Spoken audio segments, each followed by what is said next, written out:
Hi friends, మీ ఇంట్లో pillar కాక్ tap close చేసినా నీళ్ళు లీక్ అవుతూ ఉన్నాయా? కొత్త ట్యాప్ వేయాలనుకుంటున్నారా? అది అవసరం లేదు.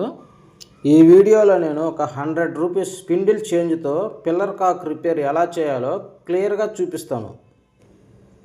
ముందుగా మనం మెయిన్ వాటర్ సప్లై యొక్క వాల్ని ఆఫ్ చేసుకోవాలి. ఇప్పుడు మనం హ్యాండిల్కి సైడ్ ఉన్న స్క్రూని ఎల్లింక్ తోటి ఓపెన్ చేసుకోవాలి. కొన్ని కంపెనీస్ ట్యాప్కి ఏంటంటే హ్యాండిల్కి పైన స్క్రూ ఇస్తాడు. ఈ కంపెనీ ఇది ప్లంబర్ కంపెనీ. దీనికి ఏంటంటే సైడు స్క్రూ ఇస్తాడు. దీనికి ఖచ్చితంగా ఎల్లింక్ అవసరం ఉంటుంది. స్పానర్ని ఉపయోగించి ఈ ఓల్డ్ స్పిండిల్ని రిమూవ్ చేసుకోండి. చాలా కేసెస్లో లీకేజ్కి మెయిన్ రీజను ఈ స్పిండిల్ అనేది పాడవటం.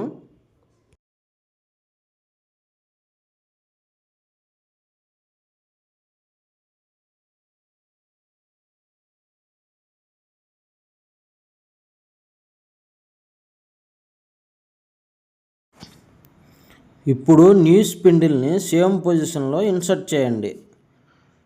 స్పిండిల్ స్మూత్గా రొటేట్ అవ్వాలి.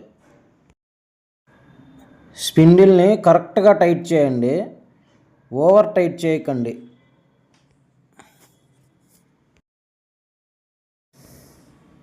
అయిపోయిన తర్వాత హ్యాండిల్ని ఫిక్స్ చేయండి.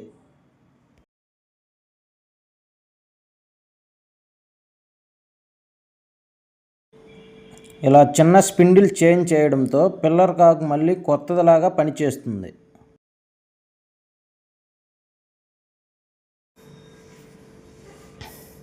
హ్యాండిల్ని ఎల్లింక్తో టైట్ చేసుకోండి.